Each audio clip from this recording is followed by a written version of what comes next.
Welcome to the CrossFit Max podcast. What is going on, team? Thank you for tuning in to another episode. We have a unique episode today. We wanted to pay tribute to our wonderful red golden retriever who passed away a couple weeks ago, and his name is Max, and he had a massive role in not just this business but also our personal life. So this is a little bit of a unique episode. Emotions get a little bit all over the place in this episode, we'll say, and we hope that you guys enjoy it.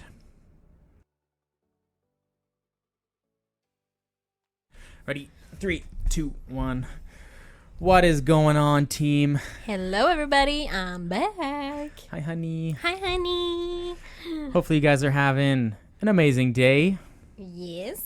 We got Some sad news today. an interesting episode. We didn't really know if we were going to do this episode up until maybe 10 seconds ago. I was on the fence. I was trying to convince Susie to do something else. But she did say that a lot of people want to hear this story. And I figured let's just get it over with, and it would only be right to do an episode. So you guys saw the title. You guys know what we're talking about today. It's going to be a hard one to get through. I feel like we're already getting emotional. Which is why you didn't want to do it. I didn't want to do it, but we're going to power through and we're going to get this done. So maybe we'll give a little story on how we got here. Just a few weeks ago, we found a lump on Max's throat, neck area. It was a little tiny bump, which if you have a big dog like we do, a beautiful red golden retriever, he's got bumps and, bruises and cuts and things all over his body for, the last 6 years of his life. We didn't think anything of it, really. We didn't think anything serious of it. He also, has had allergies his whole life, seasonal allergies, and his allergies were... Seasonal, I don't know if it was seasonal. It was all year long allergies. He was pretty much allergic to everything, this dog. But anyways, his allergies usually flare up at this time of year. So we thought that this, swelling in his neck was maybe related to that. Yep. But we were a little bit worried, so we got it checked out by the vet. Well, we had an appointment booked. We had an appointment booked from our amazing vet, who is a member at CrossFit Max. She sure is. Katie, shout out to Katie. And yeah, so we had an appointment booked, and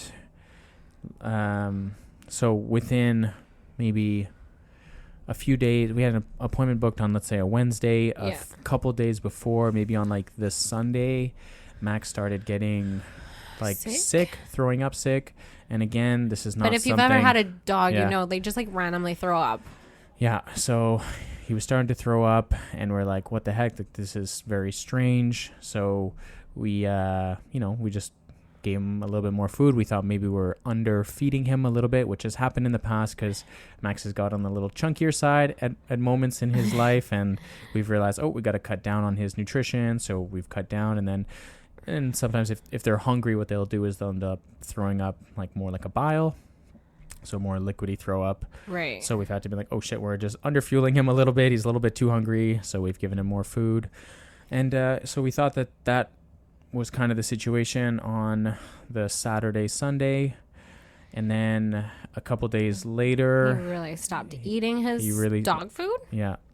Which was definitely a big concern. There was, he threw up, so we thought, okay, maybe he threw up. Has an upset tummy or threw something. up a couple times, and within a couple day period, within a 2 or 3 day period, he threw up, and we thought, okay, maybe he's just not down to eat his food because he's now thrown it up maybe 2 or 3 times.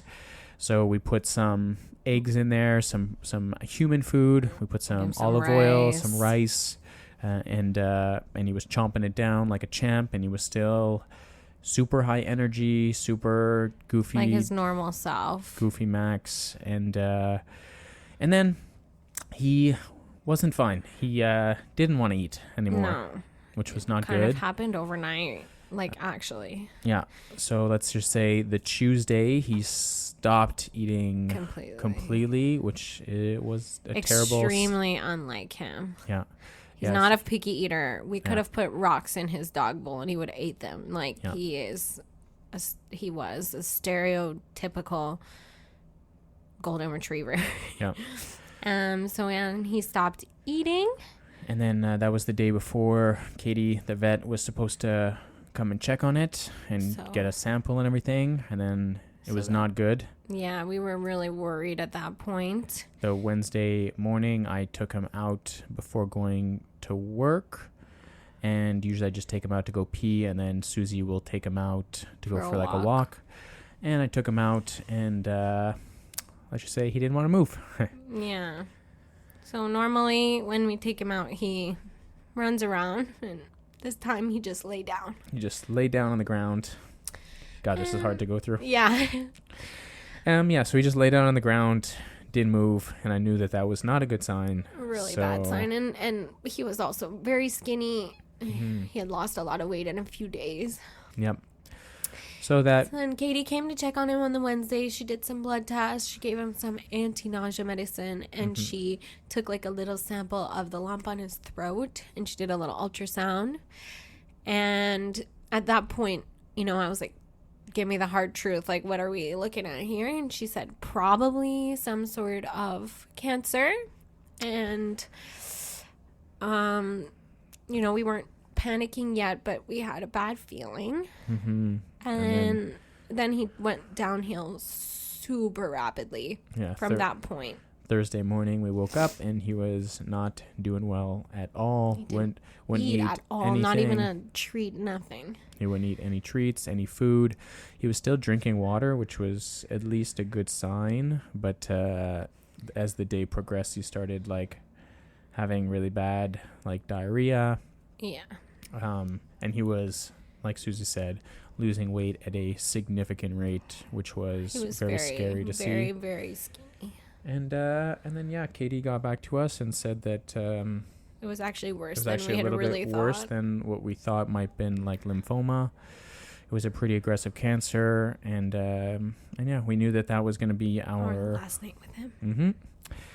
And Friday morning, Katie came in and she did an awesome job of showing a lot of love and care towards us and Max.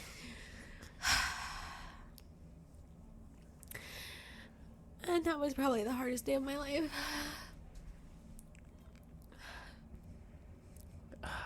Poor guy.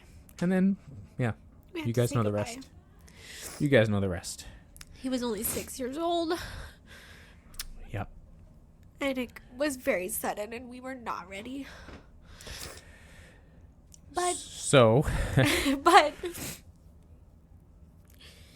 we're lucky that we really had such a special dog, and he really touched the lives of not just us, but everybody. And we did name our gym CrossFit Max for a reason, so we wanted to talk about that a little bit and give him a little tribute, because his legacy lives on forever. Yeah. And as hard as it's been, every day gets a little bit better. I agree.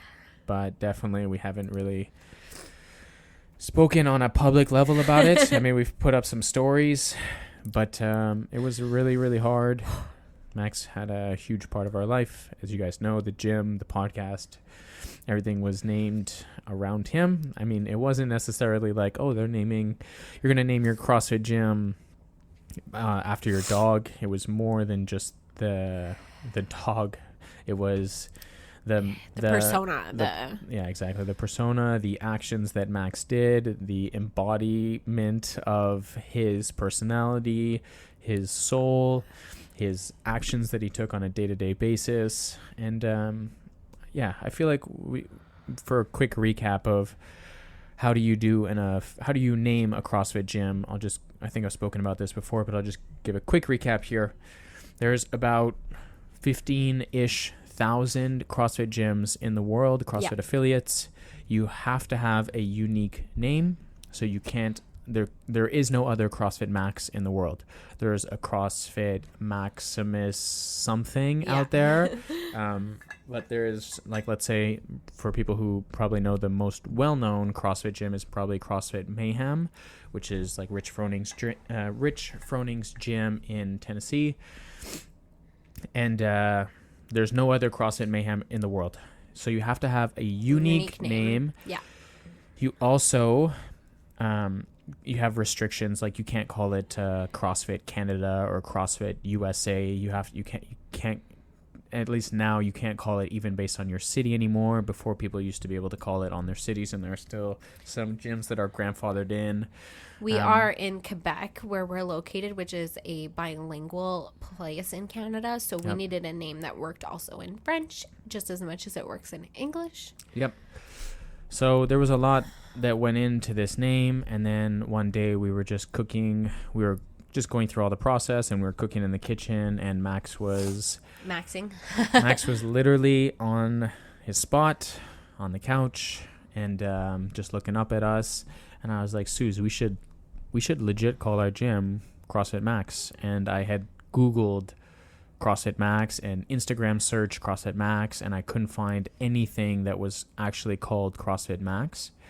So we made the application for CrossFit affiliation when we knew we were getting approved for the business loan and the lease and everything. Yeah. And when you do the application process, you have to give in three names, I believe.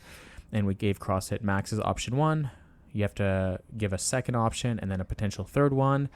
And then you have to write like a full report. Kind of thing. Yeah, report on why you want to be in affiliation and what the name means to us and everything like that.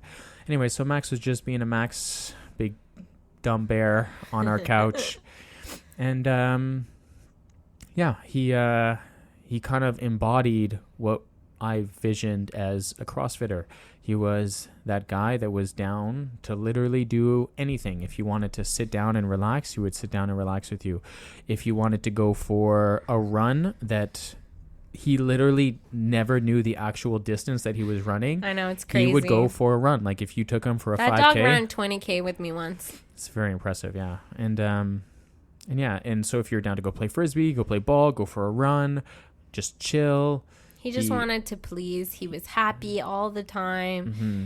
He wanted to say hello to every single person. If you were lucky enough to know Max, when he would come to the gym on Mondays, he would make sure to greet every single person at the door. He just loves people.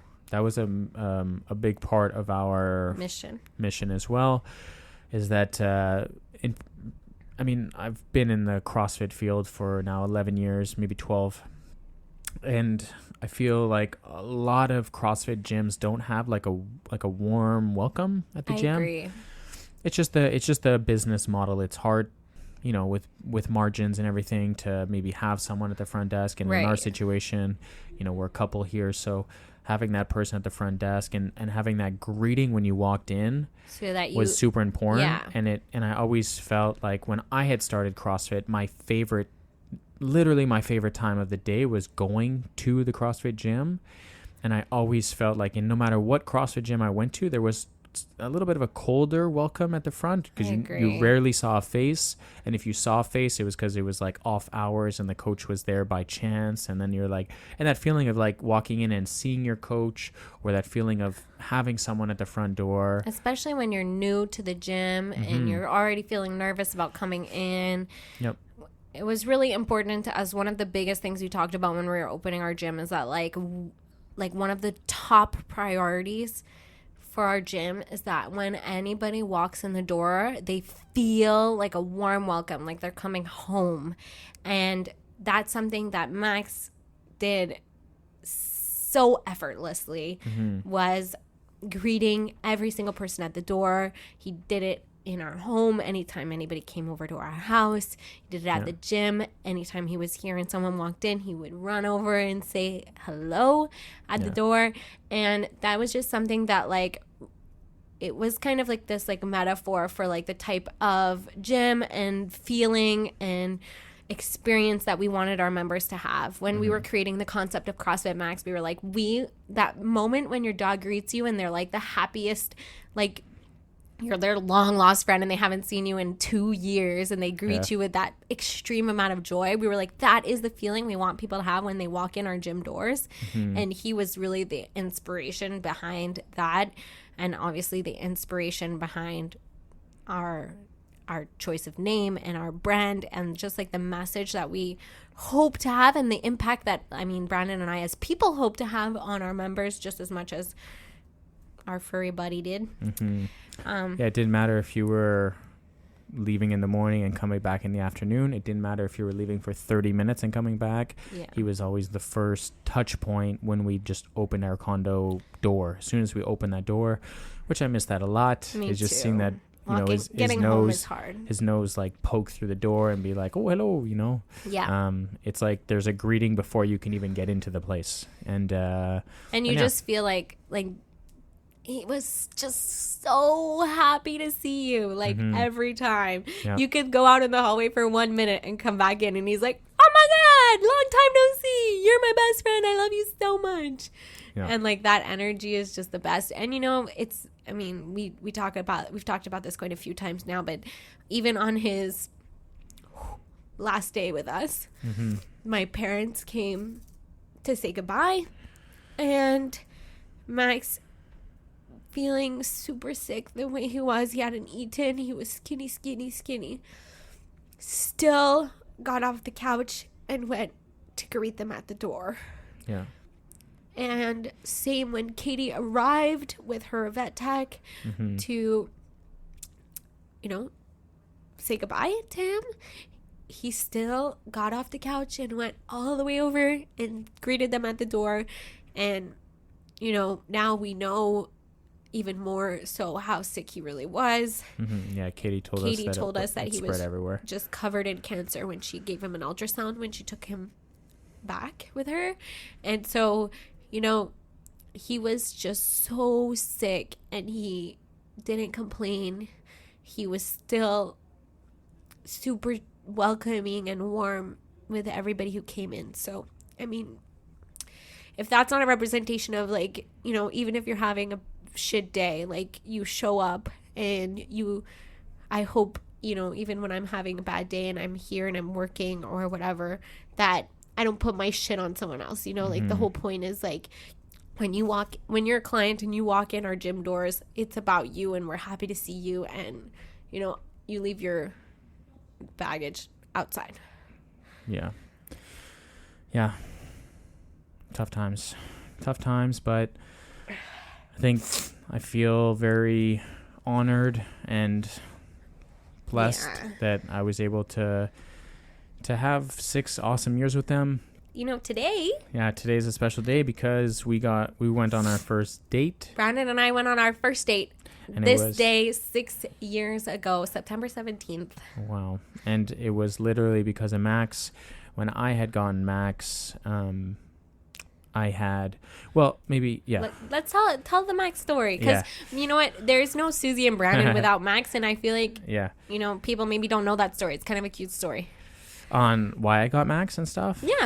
Well, a few months prior to that, I was with another woman, and you dated someone before me? I was. What the fuck? And they had a golden retriever, and I spent a decent amount of time raising that puppy for the first couple months. And they were going through pretty intense what do you call it, not schooling, but right after school. Stage. They were going through a really intense stage where they were working like 60-hour weeks. So I was primarily like the caregiver for the dog, especially for the first couple months. And things didn't turn out, obviously, and thank God. My God, thank God that didn't work out. And it was definitely a double heartbreak, because I felt like I had lost my best bud in that moment. You lost the girl and the dog. So I was heartbroken. So, you know, after a month or two of grieving, what does any reasonable heartbroken single guy do? Get a puppy. Well, I knew that I was meant to have a dog. To raise a dog. And so I searched. I found an amazing family who does this, I guess, who does breeds dogs, which I know is a controversial topic, but anyways, I don't regret it.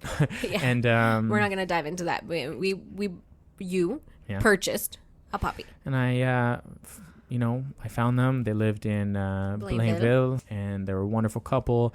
I went to go meet them. So in order to, you have to go and like put a deposit down if you want. Yeah. And, they have to know you a little bit. They don't just give it to random people. So I went there literally like the next day I wrote to them, or the day I found them on, I don't know if it was a Google search or whatever, but I found them. I wrote to them. The next day I went to go visit them, and I got to see the mom and the dad of the dog. And then literally I was like, I take my money. I definitely want one of these. Yeah. And I think I was middle of the pack on choice. I knew that I wanted a boy. And at that time, you don't know how many puppies are coming out. And if they're going to be boys or girls. Yeah, exactly, yeah. And literally that night, after like maybe within 8 hours. No way. Yeah, she had the whole litter of puppies. And it was like the best news ever. And Max was born 7 days before my birthday.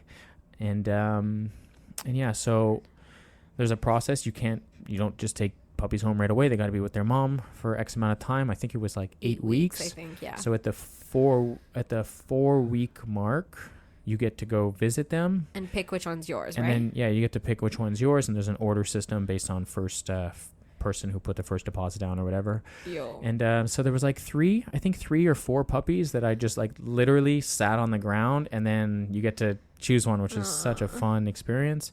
And I always say that, I never actually chose Max. I feel like he chose me.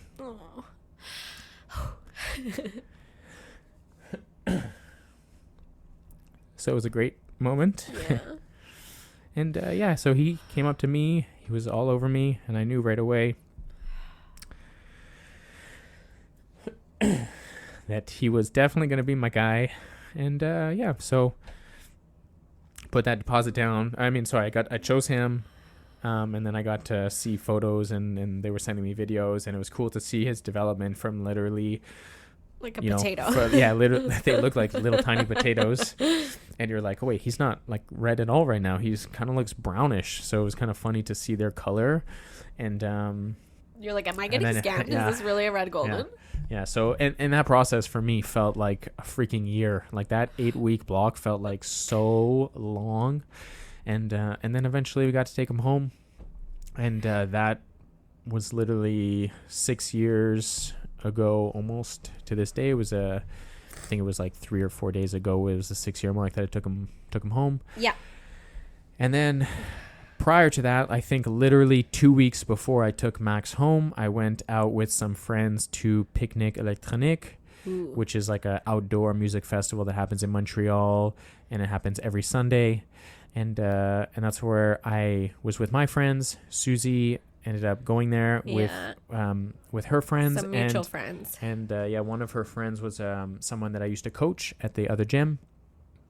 So I got to meet Susie, and it was a very quick meet. I milked Brandon for some free drinks. Yep. She got a couple free drinks out of me. Brandon stole a kiss. Maybe one kiss, pay for the drinks. That was a very expensive drink, might I add. Best $60 you ever spent, honey.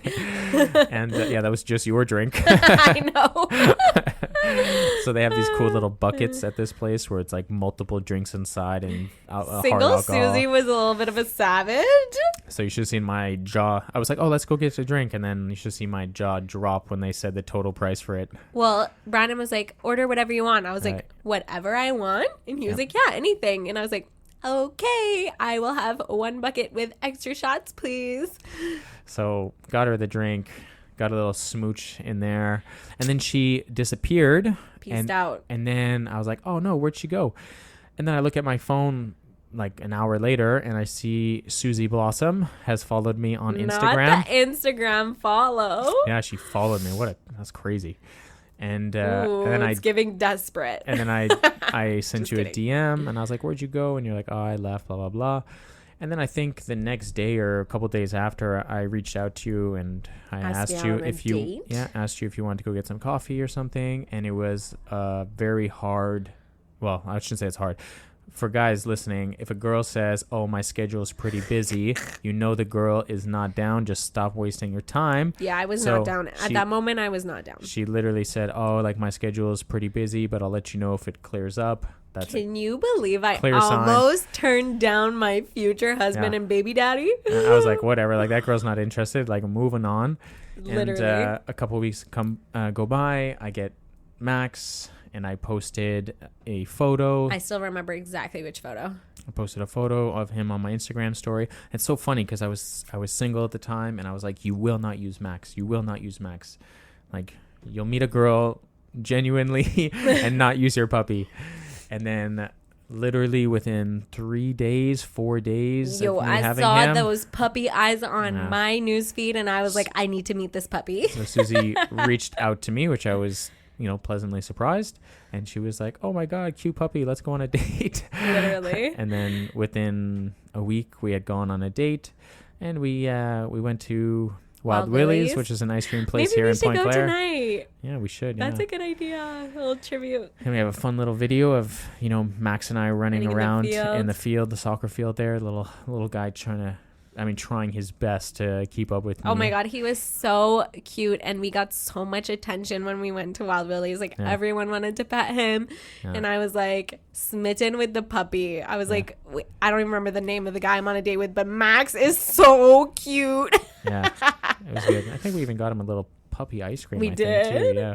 Probably terrible for their stomach, but whatever. No, they have like that actual puppy Doggy ice cream. Yeah, Anyway. maybe for a puppy it's not super great, but whatever. It was so fun. It was the best date ever. Yeah, and then never looked back. Susie went on a date with me. I think we went on a Monday. Do you remember? It was a Monday. I don't remember if it was a Monday or not, but yeah. And then we hung out the Wednesday, Thursday, Friday, Saturday, Sunday. I shit you not. Yeah, so my schedule cleared. Yeah, her busy schedule cleared up real quick. And yeah, and then you became Max's mommy. My mommy, yeah. So Max does have not just relevance to this gym and the mission and the messaging that we put into everything here, but he has a key component of just Susie and I, falling in love with each other, and he or brought her the falling rings down at our wedding. Yeah, it's probably one of my most favorite videos, and I'm very grateful that was it the person at the girl working there, like a random girl staff member just took the video really quick, and it's like one of my favorite videos of him just bolting down. He just ran down the aisle straight to Brandon. Yeah. There's like people on both sides, as you can imagine, during a wedding, and he just ran straight the right goodest to me. boy Your ever. dad just like lets him go, and he just boom bolts all the way to me, which was so good. But yeah, tough episode to talk about, but I feel like hopefully you guys understand a little bit more about who he was, and means the world to us, and why he had such an impact on us, and also the gym. I really appreciate so many people reach out to us. A lot of people told us that they got emotional as well. Hopefully you guys didn't get too emotional listening to this. I'm sorry about that. And sorry if you're crying in your car right now on the way to work. And we do appreciate all the support from you guys. And we appreciated our time with that bear for 6 years. And you know what? We're so lucky because his legacy literally is going to live forever. Yeah. We have like Max merch. We have the gym. Like, his name is on everything. His like energy and spirits in the fiber of these walls. Like, we're very lucky. Yeah. So there's not a lot of people that can say they'll leave a legacy, let alone an animal. So we will try our best to bring our most Max energy. Yeah, because he brought some really good energy, some really good love, some passion. He also brought, his funny eyebrows to the world. His obsession with bananas. His bananas, yeah. And yeah. So a little bit of a unique episode today. We didn't want to have a banter. We're not going to do a client of the week. And client of the week is Max. Is Maxie for sure, yeah. And yeah, I think we'll end it there. Tough one to get through. We appreciate you guys for tuning in. We hope that you did enjoy this episode, as hard as it may have been for us to get through, and as hard as it may have been to even listen. Yeah. We're sorry for the emotions. We love all of you guys, and if there is one message you could take from this, it is no matter how hard your day is, make sure you treat other people with love and kindness, and just check in on someone else and just tell them that you love them. Yeah, and squeeze your fur babies extra tight. Extra tight for us. All right, we love you guys. We'll catch you in the next one. See ya. Bye.